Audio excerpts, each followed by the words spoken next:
What is up, everybody? My name is Razor, and this is another movie review where today I'm going to be going over The Amazing Spider-Man.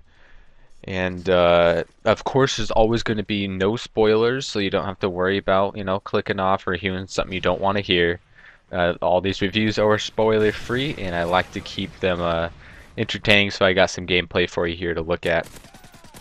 And there's a couple of things that I had in the back of my mind when seeing this movie. First of all, is it a good movie? And second of all, how does it compare to the original Spider-Man trilogy done by Sam Raimi? And this movie had a lot going for it and a lot of unique things about it. It being a reboot. Just a few years removed from the Sam Raimi trilogy, which, as we all know, had a large hand in starting the popularity of superhero movies in the first one that came out in 2001. And then Spider-Man 2 came out, which was even better. And then, of course, we all know what happened next. Spider-Man 3 came out and just took a big old dump on our hopes and dreams for that franchise. And so, that went to crap, and now it's been rebooted.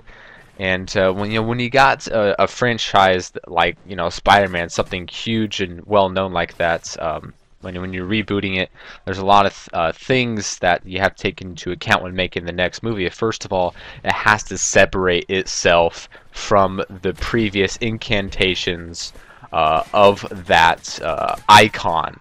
In this case, being Spider-Man. So they had to make some changes to separate itself from the Sam Raimi trilogy.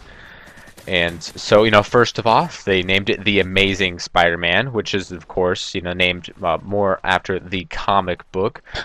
And so, there's going to be some differences between The Amazing Spider-Man and the original trilogy, which, I'm sure a lot of you have seen.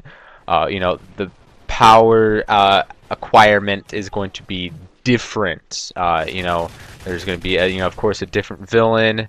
They're gonna take certain things in a different direction. They're gonna it's it's still an origin story, so there's still a lot of things that they have to go over, but they're gonna be doing it in a different fashion than what has already been done. They don't want to rehash the exact same story shot for shot. So that's something that you have to keep in mind. And first of all, is this a good movie? Yes, this is a fantastic movie. This is The Amazing Spider-Man for a reason, because it's a great movie, and I personally think it is better than the Sam Raimi trilogy. Of course, better than Spider-Man 3, and also better than the original Spider-Man and Spider-Man 2. Now, don't get me wrong; those were great movies, but they might not have aged well. And The Amazing Spider-Man just really shows the faults of the Sam Raimi trilogy. And let's just gonna do some simple math here for you. You have Andrew Garfield as Spider-Man, who is a better actor than Tobey Maguire. I mean, that shouldn't be too debatable. I know most people have only seen him in The Social Network, which he actually did a great job in.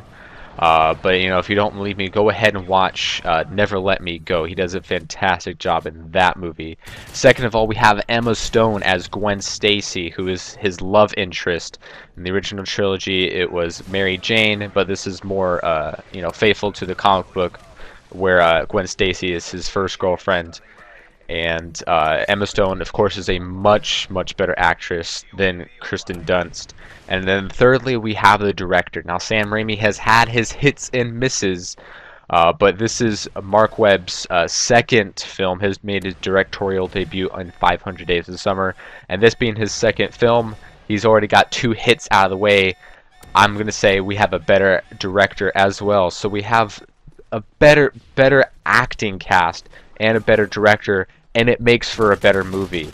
And this is still the Spider-Man that we know and love.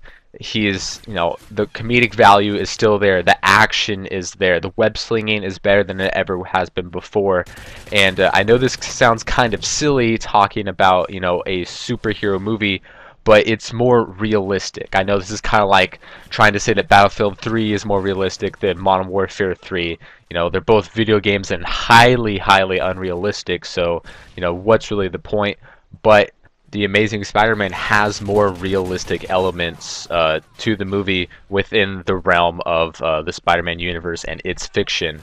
And they also decided to take a darker route with this film, which works out great. It makes for a better film, just like the Batman's trilogy.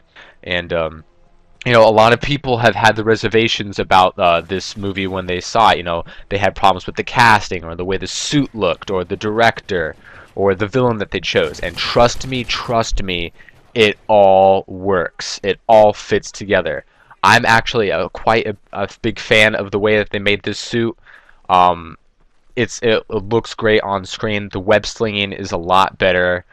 The acting is much, much better. The writing is better. It just makes all for a better movie. So if you've ever heard anything that makes you uneasy about it, you know, it's like, I don't know how great the villain's going to be, or I don't like the way the suit looks, or I don't like the rumors that I've heard about what they're doing in the story. Not all of them are true, first of all, and it works. Trust me, it works. It makes for a much better movie and a lot more enjoyable experience. The romance is much more believable and better acted, and especially much better written. And of course, we know the director Mark Webb has some experience in that realm, and you know, he did a great job directing this movie. Not just because his last name is Webb and he's doing a movie about a webhead, but also because of he just did a great job with this movie. Well acted, well directed, well written. Don't listen to the haters out there. This movie hasn't gotten all the amazing reviews, but neither did Prometheus, and that was a fantastic movie. So don't let the haters get into your head. This is a great movie, and just go ahead and see it for yourself, and I will see you guys later.